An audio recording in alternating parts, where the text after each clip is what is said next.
The Galactic Scientific Consortium prided itself on precision.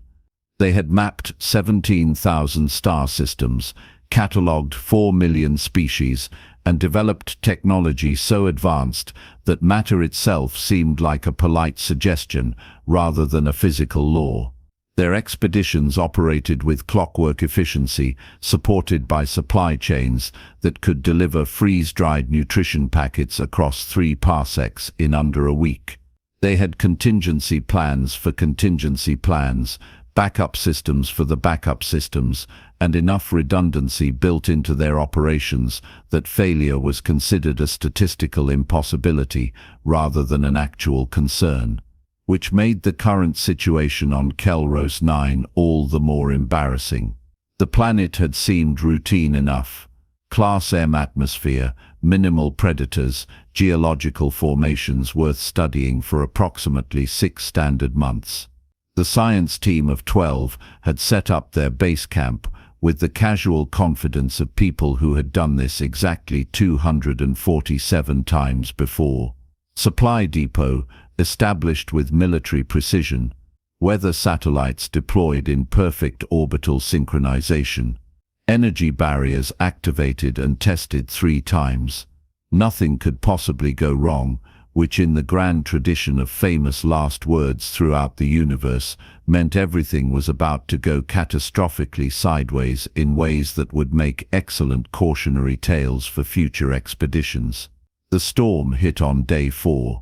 Now the consortium's weather prediction algorithms were accurate to within 0.003%. They could forecast atmospheric disturbances 6 months in advance with the kind of certainty usually reserved for mathematical theorems. They had successfully predicted weather patterns on gas giants, ice planets, and that one extremely temperamental world where it rained sulfuric acid every 3rd Tuesday like clockwork. But Kelros 9, in a display of planetary spite that would have been impressive if it weren't so inconvenient, decided to generate an electromagnetic superstorm that seemed to materialize out of absolutely nowhere, as if the planet itself had taken personal offense to their presence. The storm lasted 16 hours. 16 hours of lightning that could have powered a small city, winds that rewrote the local geography, and electromagnetic pulses that turned sophisticated technology into expensive paperweights. When it finally dissipated, leaving behind an ominous calm that felt like the universe apologizing for the inconvenience, the expedition team emerged from their reinforced shelter to discover that their supply depot had been reduced to a scattered collection of melted components and shredded packaging that looked like abstract art created by a particularly angry deity.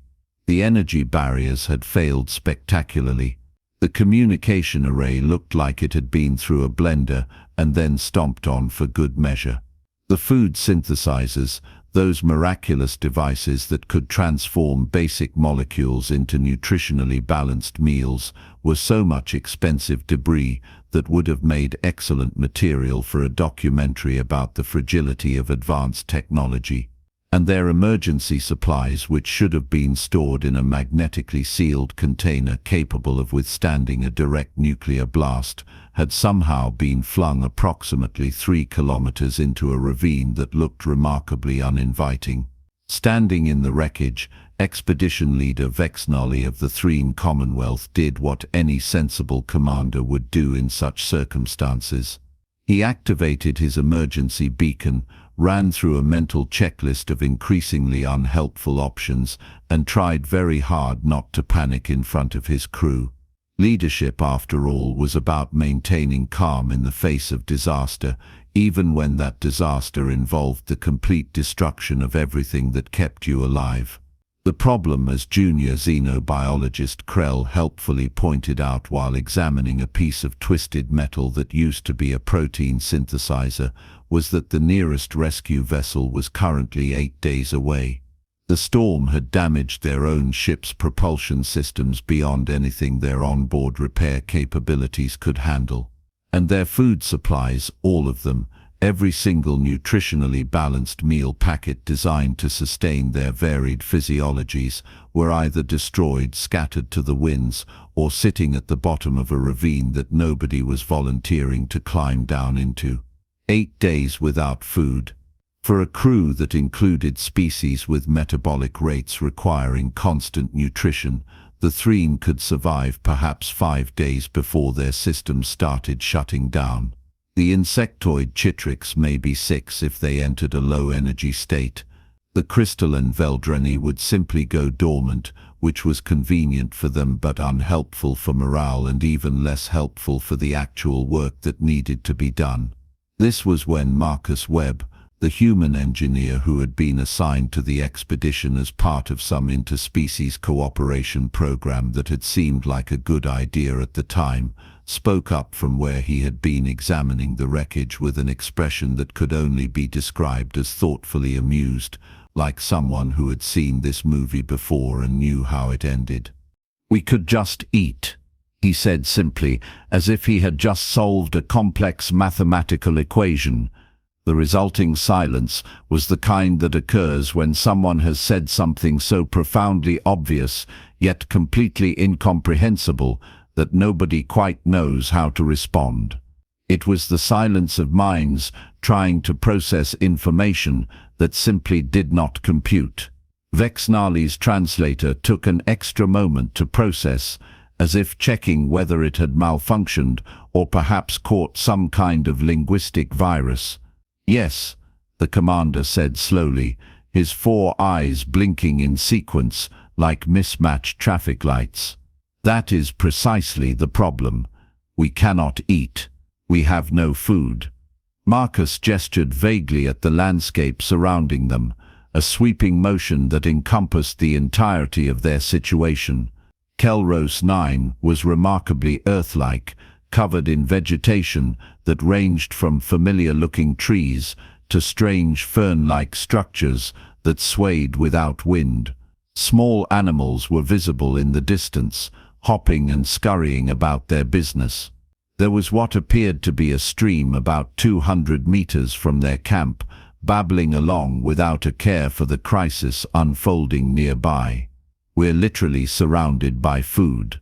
The xenobiologist Krell made a sound like grinding gravel, which his species used to indicate confusion bordering on concern. "Those are indigenous life forms. Unprocessed biological matter. Raw organisms in their natural state. We cannot consume random organic material." "Why not?" "Because we are civilized species who evolved past the barbaric practice of consuming unrefined nutrients millennia ago." Krell's voice carried the tone of someone explaining why you do not eat dirt or breathe vacuum. Marcus raised an eyebrow, a gesture that translated across most species as mild skepticism. "So you've forgotten how to eat actual food.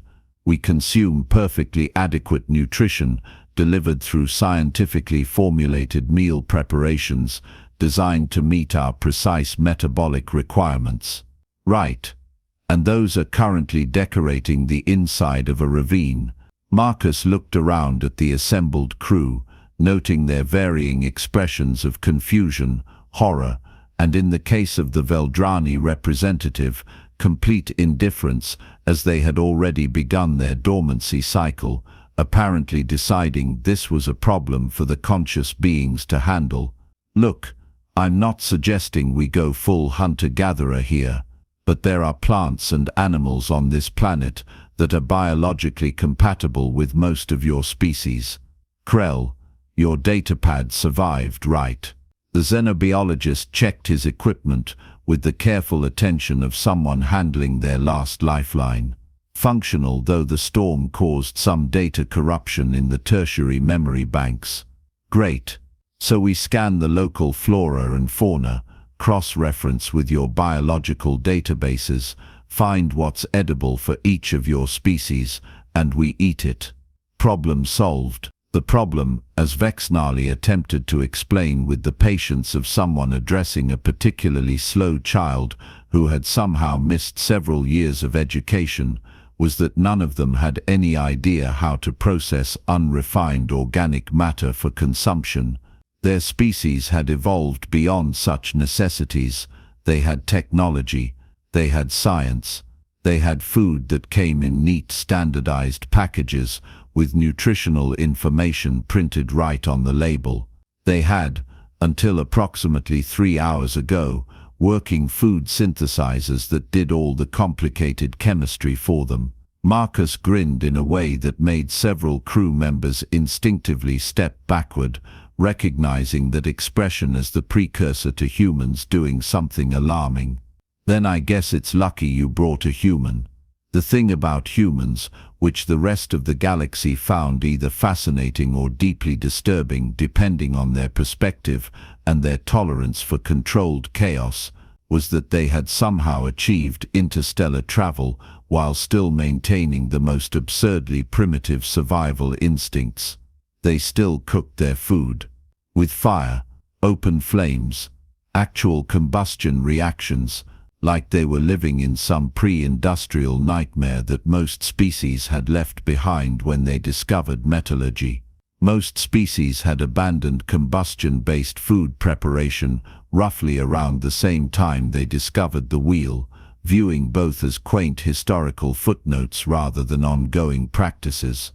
Humans had discovered the wheel, invented spacecraft capable of faster-than-light travel, developed quantum computers, and apparently decided fire was too useful to give up. Marcus spent the next hour collecting materials while the rest of the crew watched with the kind of morbid fascination usually reserved for traffic accidents or natural disasters. He gathered dried plant matter, examined it for moisture content, arranged rocks in a circle with geometric precision, and produced what he called a fire starter from his personal kit. When questioned about why he carried such an archaic tool on an advanced scientific expedition, he shrugged and said something about camping trips, which nobody understood but everyone was too polite to question further. The moment he struck the ferro rod and sparks jumped to the tinder, creating actual visible flames that grew from nothing like magic that was somehow also chemistry. 3 crew members shrieked in alarm. "It's combustion," Krell whispered, his voice filled with the kind of academic horror usually reserved for discovering your calculations were off by several orders of magnitude. "Uncontrolled oxidation.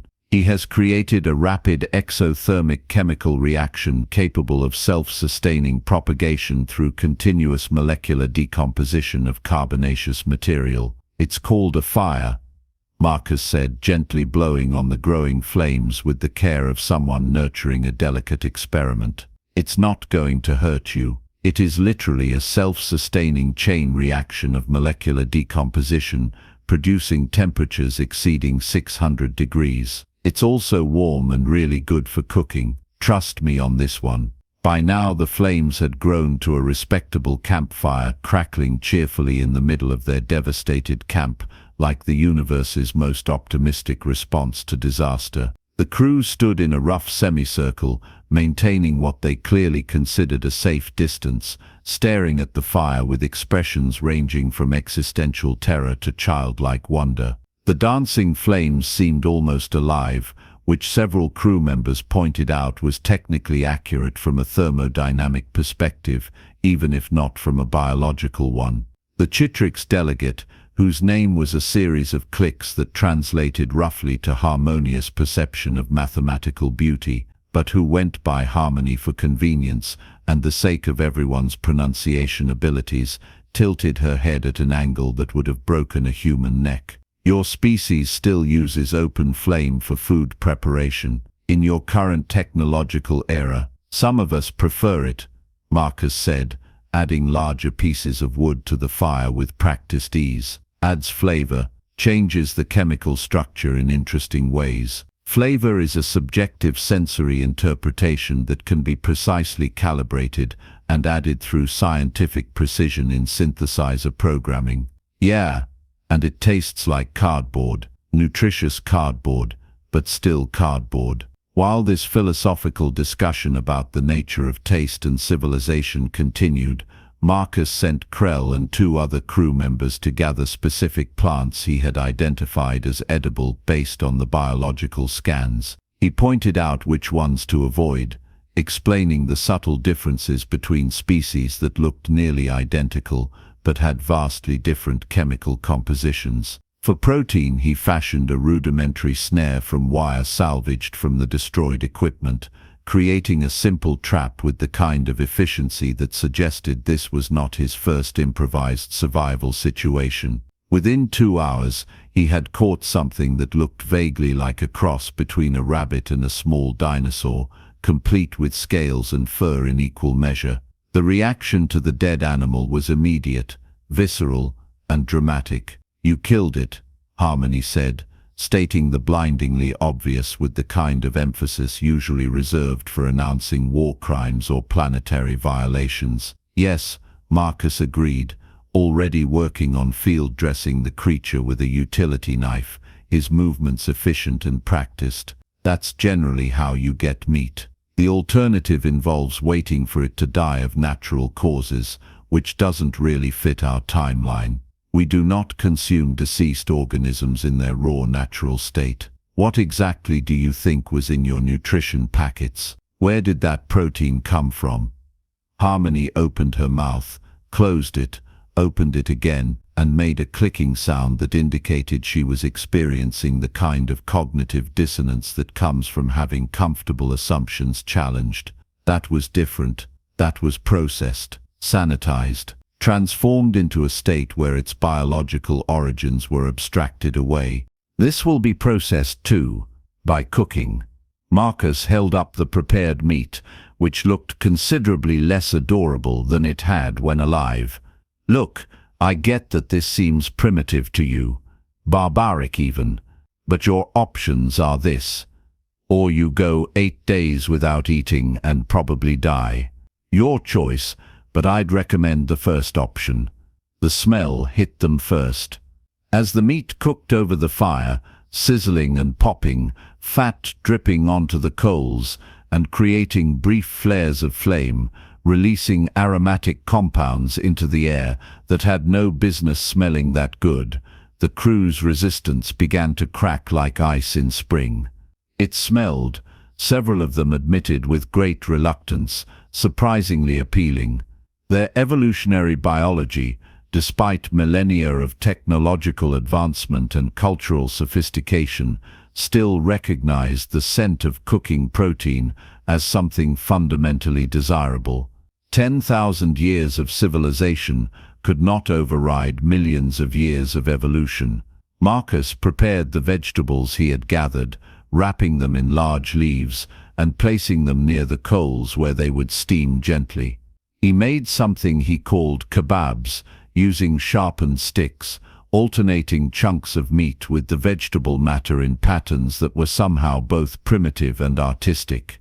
He explained the process as he worked, describing heat application, protein denaturation, the Maillard reaction, caramelization, and various other concepts that the scientifically minded crew found simultaneously horrifying and absolutely fascinating. "You are applying direct thermal energy to induce precise chemical changes in the molecular structure through controlled heat transfer," Krell said, watching with the intensity of someone observing a groundbreaking experiment. "The proteins denature and restructure, the sugars caramelize, the cellular walls break down. Fascinating. Barbaric, but utterly fascinating." "Welcome to cooking," Marcus said, turning a skewer to ensure even heat distribution. "It's been keeping humans alive for about 1 million years, give or take a few 100,000. When the food was ready, Marcus distributed portions to the crew with the ceremony of someone serving a 5-star meal rather than survival rations cooked over an open flame. Nobody moved to eat. They stared at the cooked meat and vegetables like it might suddenly become sentient and attack them, or worse, judge them for their participation in this primitive act. "It's safe," Marcus said, taking a bite of his own portion with obvious enjoyment. "See? Not dead." Not poisoned, just fed.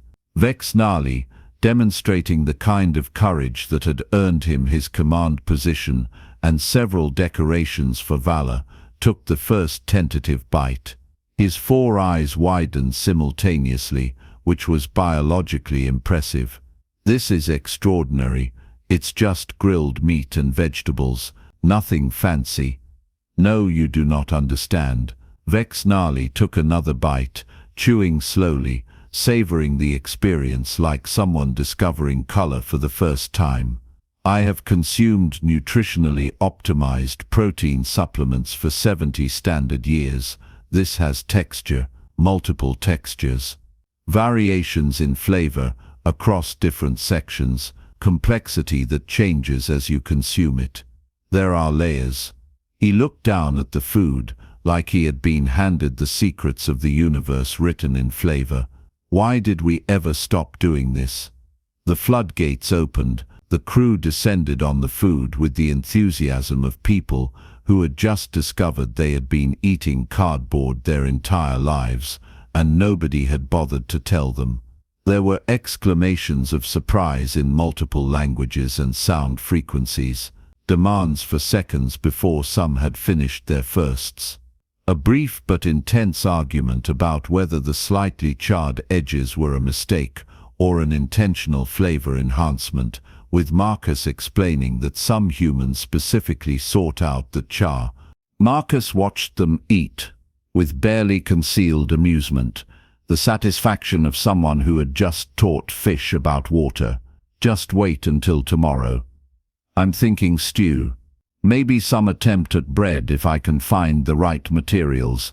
Over the following days, Marcus transformed their disaster scenario into what could only be described as the galaxy's strangest survival camp and possibly the most primitive cooking school in the consortium's history.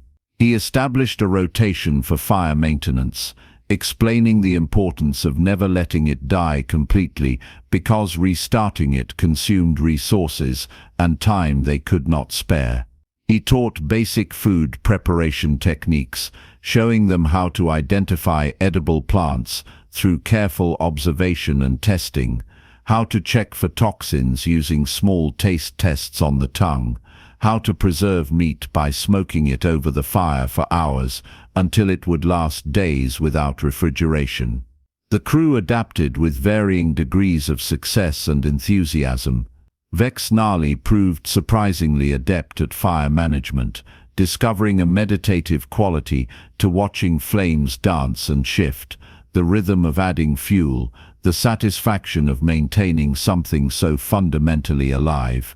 Krell became completely obsessed with documenting every plant species they consumed, creating detailed databases of flavor profiles, nutritional content, and preparation methods. He filled his datapad with what amounted to the galaxy's first cookbook, written from a xenobiological perspective.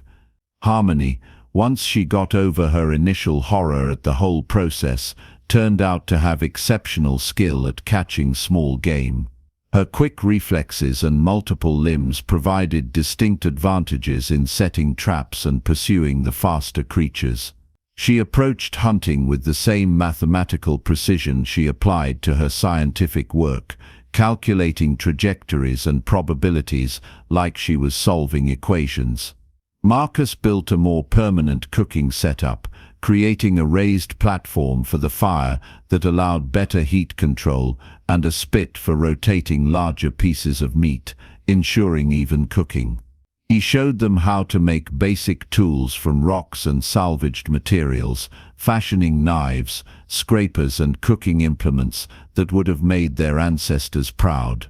He constructed a water filtration system using sand, charcoal, and cloth, explaining the process of mechanical and chemical filtration through layered materials. Every solution was elegantly simple and required nothing more than readily available materials, basic physics, and the kind of practical knowledge that most species had deliberately forgotten. "Your species maintains this knowledge as common practice?" Krell asked one evening, watching Marcus prepare what he called fish from the nearby stream, coating them in clay before burying them in the coals in a technique that seemed like magic, but was actually just thermal dynamics. Some of us, it's considered recreational mostly. Camping, survival training, outdoor education programs, that sort of thing. But yeah, most humans learn at least basic fire making and outdoor cooking at some point. We teach our children these skills. Remarkable. We have spent millennia developing technology specifically designed to distance ourselves from such primitive necessities, to free ourselves from the tyranny of basic survival, and you have maintained them as cultural practices. You teach your offspring to build fires. Well, your technology just got destroyed by a storm, and now you're alive because of these primitive necessities. So maybe there's something to be said for keeping the old skills around. Technology is wonderful until it breaks, and then you're back to basics whether you like it or not. Krell made his grinding sound again, but this time it indicated thoughtful agreement rather than confusion. Perhaps we have been too eager to leave our past behind. There is wisdom in maintaining fundamental skills. The camp fell into a routine that felt almost comfortable. Mornings began with fire maintenance and breakfast preparation, the crew gathering around the flames like it was the most natural thing in the universe. Days were spent gathering food, purifying water, and making improvements to their shelter using the same primitive techniques Marcus employed for everything else. Evenings centered around the fire, where the crew would eat together and share stories from their respective cultures, creating bonds that rarely formed in the sterile environments of their usual research stations. It was, several crew members admitted quietly to each other, the most relaxed they had been in years. There was something fundamentally satisfying about the basic act of maintaining their own survival, about understanding exactly where their food came from and what went into preparing it. No complex systems to monitor, no equipment failures to troubleshoot, no endless status reports or efficiency metrics. Just the fire, the food, and the simple work of staying alive one day at a time. Marcus taught them songs his species sang around campfires, traditional melodies that humans had been singing for thousands of years. Most of the crew could not replicate human vocalizations with their varied anatomies, but they appreciated the concept and the cultural significance.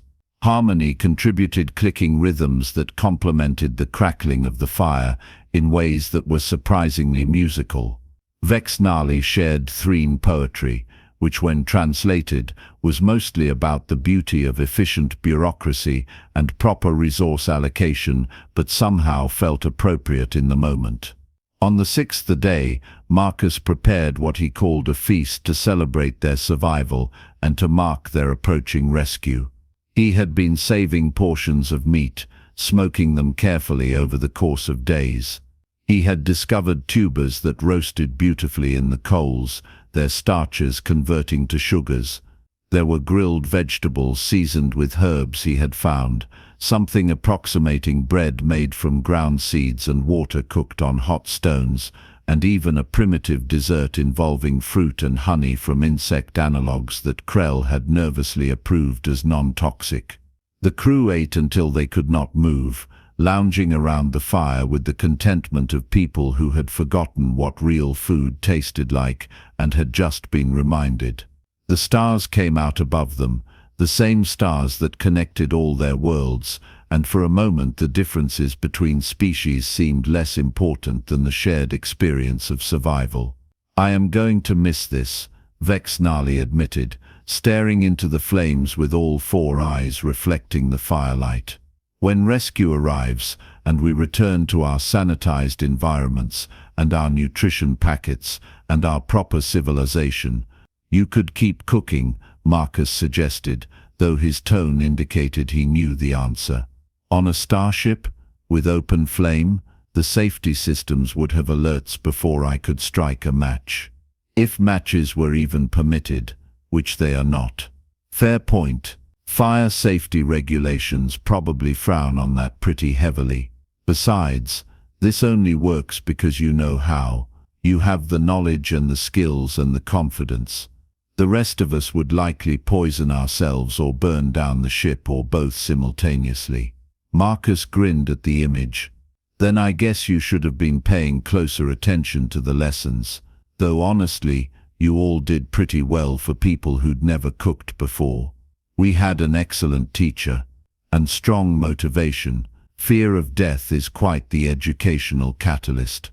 The rescue ship arrived precisely on schedule, 8 days after the storm. The crew of the rescue vessel, efficient and professional and utterly unprepared for what they were about to witness, found the expedition team healthy, well-fed, sunburned, and sitting around a campfire like they were on some sort of primitive retreat rather than stranded survivors of a disaster. The rescue captain, a Threen like Vexnali, but with considerably less patience for irregularities and absolutely no appreciation for improvisation, stared at the scene with all 4 eyes wide. "Commander, what is that?" "That is a fire, Captain. I can see it is a fire." "Why do you have a fire? Where is your emergency equipment?" "The emergency equipment was destroyed in the storm. The human made the fire, for cooking." The captain's translator took a long moment to process this, clearly hoping it had made an error, or perhaps developed a malfunction requiring immediate maintenance. "Cooking? You have been cooking? With fire? Open combustion?" "It was extraordinary, Captain. Truly extraordinary. You are aware that we have food synthesizers on the rescue vessel. State-of-the-art nutritional preparation systems. Yes, but they produce nutrition paste. Efficient, nutritionally complete paste. This was actual food, with flavor and texture and complexity and variations and everything that makes eating something other than a biological necessity." The captain looked at Marcus, who waved cheerfully from where he was carefully banking the fire's coals, ensuring they would die out safely after their departure. "You are the human. Marcus Webb, engineering specialist, assigned to your expedition through the Interspecies Cooperation Initiative. You taught them to cook with fire, with actual combustion. They were going to starve otherwise, sir. Seemed like the practical solution given the circumstances." The captain opened his mouth, closed it, opened it again, and made a gesture that indicated he was choosing his battles and deciding this was not one worth fighting. "Gather your equipment. Document your findings. We depart in 1 standard hour." The crew packed their salvaged equipment, carefully loading their research data and samples, dismantled their shelter with something approaching regret, and prepared to leave their primitive camp behind. Several of them took pieces of charcoal from the fire as souvenirs, which the rescue crew found baffling but allowed because arguing seemed like more trouble than it was worth. Marcus carefully extinguished the fire, scattering the coals and covering them with dirt, explaining that you always left a campsite as you found it, returning it to nature as if you had never been there. As the rescue ship lifted off, carrying them back to civilization and synthesized nutrition and all the comforts of advanced society, Vexnali watched Kelros 9 recede through the viewport. The planet grew smaller, their campsite disappearing into the landscape, and he felt an unexpected pang of loss. "You know what the absurd thing is," he said to Marcus, who was strapped in beside him, already writing his own report about the incident. "We are considered the advanced species. We have faster-than-light travel. We have matter manipulation. We have computational power that can simulate entire universes down to the quantum level. We have medical technology that can extend lifespans indefinitely. We have terraformed planets and built stations in the void of space." Marcus prompted, knowing where this was going. "And we would have died in 8 days without you showing us how to accomplish a task your ancestors mastered before they invented agriculture." before they had writing, before they had civilization as we define it. Marcus smiled, a small satisfied expression. There's something to be said for the basics. Technology is amazing until it fails you, and then you're left with whatever you can do with your hands and your knowledge and whatever materials you can find. Indeed. Vexnali paused, watching the stars stream past as they accelerated toward home. Thank you, Marcus, for keeping us alive, for teaching us things we should never have forgotten, just doing what humans do best, surviving despite ourselves. We're remarkably good at that. The official report, when it was filed with the Galactic Scientific Consortium, was a masterpiece of bureaucratic understatement that would have made any government worker proud. Expedition encountered unforeseen atmospheric disturbance of unprecedented magnitude. Supplies compromised beyond recovery. Crew sustained using alternative nutritional procurement methods involving direct preparation of indigenous biological resources. Mission objectives partially achieved despite setbacks. No casualties. Full recovery expected. Equipment losses within acceptable parameters for extreme weather events. Buried in the appendices, where few would bother to read unless they were specifically looking for interesting stories hidden in dry documentation, was a detailed account of those 8 days. The fire, the cooking, the primitive survival techniques. The human who had kept 12 advanced beings alive, using techniques their species had abandoned millennia ago when they had decided that civilization meant putting as much distance as possible between themselves and basic survival. The report concluded with a recommendation that was surprisingly direct for a bureaucratic document. In the future, all scientific expeditions should consider including at least one human crew member, particularly for missions to unexplored planets with minimal infrastructure. Not for their engineering expertise, though that was valuable. Not for their scientific knowledge, though they contributed meaningfully. But for their inexplicable insistence on maintaining survival skills that any sensible species would have automated away generations ago. The recommendation was approved unanimously by the Consortium Oversight Committee. Several members noted that it was the fastest unanimous approval in the committee's history. Because apparently, in a universe of infinite complexity and technological wonder, sometimes the most valuable skill was knowing how to build a fire and cook dinner. The galaxy had spent 10,000 years trying to evolve beyond such primitive necessities, developing technology to insulate themselves from the harsh realities of survival, only to discover that those necessities were not quite as primitive as they had assumed. Somewhere, in the grand cosmic joke that was interstellar civilization, humans were having the last laugh. Not because they were more advanced than other species, not because their technology was superior, not because they were smarter or faster or stronger, but because they had never bothered to forget what it meant to survive when everything else failed. They had reached for the stars while keeping one hand on the ground, never quite letting go of their origins. And that fire, burning bright against the darkness, turning raw ingredients into sustenance through the oldest technology known to intelligent life, turned out to be the most sophisticated technology of all.